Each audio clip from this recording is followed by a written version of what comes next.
What is up guys, SubtreX here and welcome back to my channel. So in this video I'll be telling you all the important items or documents that you're gonna be needing for your master's application. I am applying to US universities, so I'll be specifically talking about US universities, but these are the documents general documents that are needed for every master's application to any abroad institution that you're doing. So let's dive into it.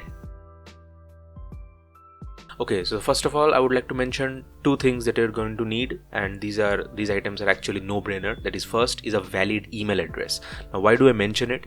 Because sometimes we have email addresses which sound very informal, right? Like I had an email address, ilovedadvicesunrise@gmail.com. It sounded very informal, so I did not want to apply with that email. So I created a new email address on Gmail itself. That is jshubhadeep1999.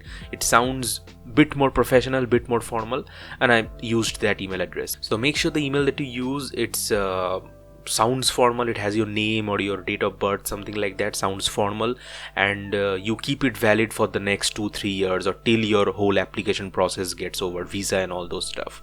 So yeah, a good email address. And secondly is a credit card.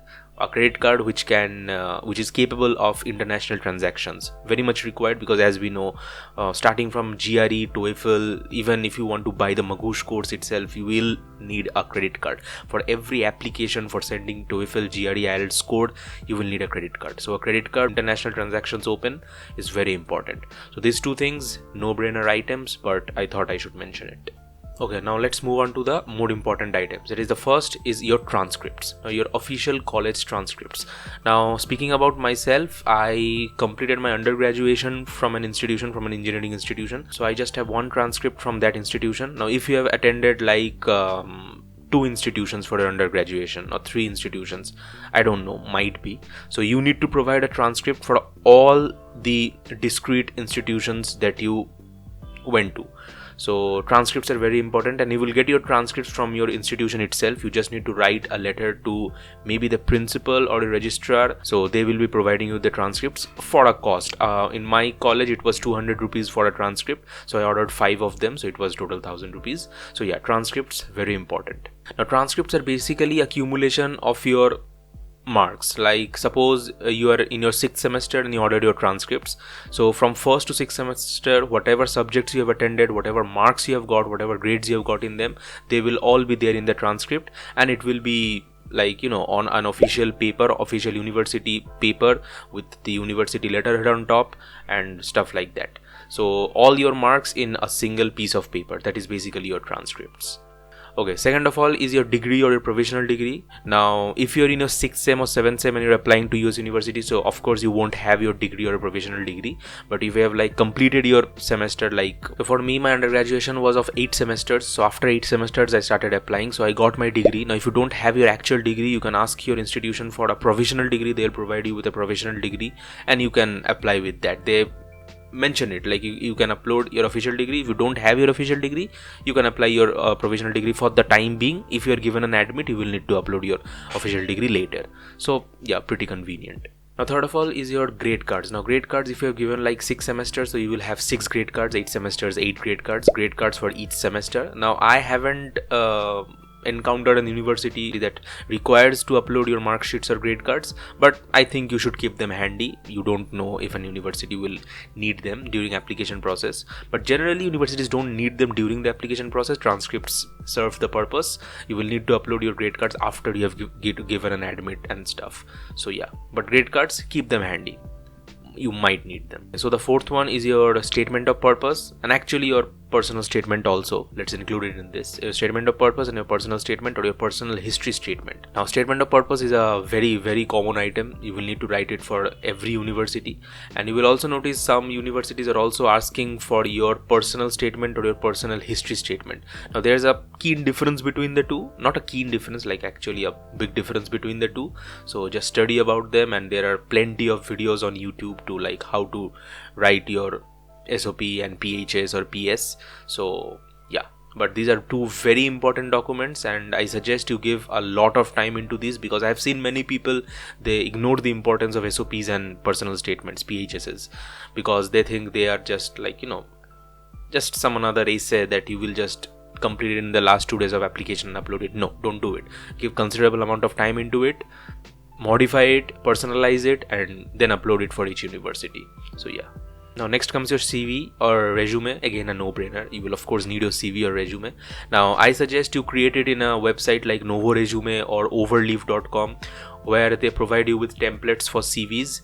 Now I initially created a CV using Photoshop, but I saw that that CV was not being parsed. Now what I mean by parsed is that a CV, it contains texts, and many universities nowadays, they use ATS, that is applicant tracking system. That is automated system which picks out CVs from a pool of CV. Basically it does using NLP, natural language processing, and all those stuff.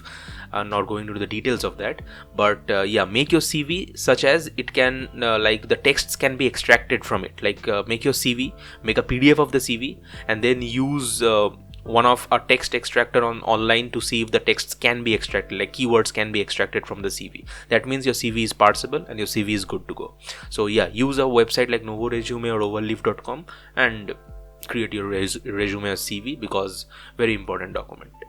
Now comes another important aspect of your applications, that is your letter of recommendations. Now letter of recommendations, you all know about it. You need to ask one of your professors or one of your mentors or managers. It can be either academic or professional. Now some universities, they mention we need 2 academic, 1 professional, or 2 professional, 1 academic. So contact people according to that. So what is a letter of recommendation? It is basically a letter which is written by the person that you contacted, and the letter tells the university like what skills you have and why you should be considered, stuffs like that. So a letter of recommendation, a basic template of the letter of recommendation is that it should be on a A4 paper, and there should be on the top, it should be the letterhead, the official letterhead of the organization.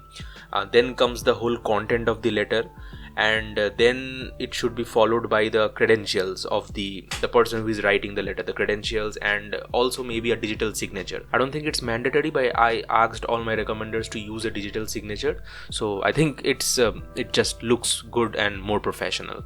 Recommenders should keep a PDF of that LOR ready, and after you apply to the universities are gonna send an email link to their official emails, the recommenders official emails, and they will need to upload that PDF in that link, and they also need to complete a few questionnaire. I think that is the whole process of recommendation. But letters of recommendations are a very, very integral part of your whole application, master's application process.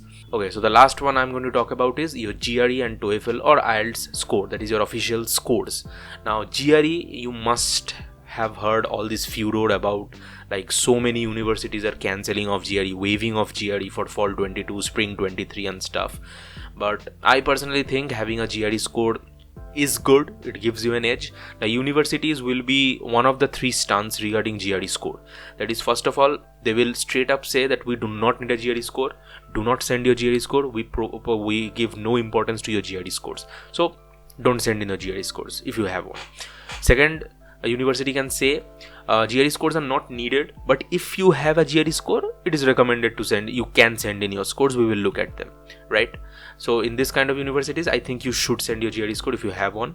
And third, universities, they will tell that GRE score is mandatory, GRE score is compulsory. You will need to send your GRE scores, otherwise you will not be considered for the application. So you have to send your GRE scores for there. So people who are looking for GRE waived universities, just read the terms and conditions properly and then go ahead with the application. And regarding a TOEFL is basically, I gave TOEFL, so I'm talking about TOEFL. You can give IELTS too. So TOEFL and IELTS, or a language test, is basically required by every foreign university. So you will need to give it, and you will need to send your scores through the ETS account or the testing agency. So your official scores, that is GRE and TOEFL or IELTS, very important aspect of your whole application process. So yeah, that's it. That's all the major documents that you're going to need for your master's applications abroad. So keep them handy so that you don't have to scramble around at the last moment. Keep them handy, keep them organized. I suggest create different folders for different universities and keep all the stuff ready in each of the folder.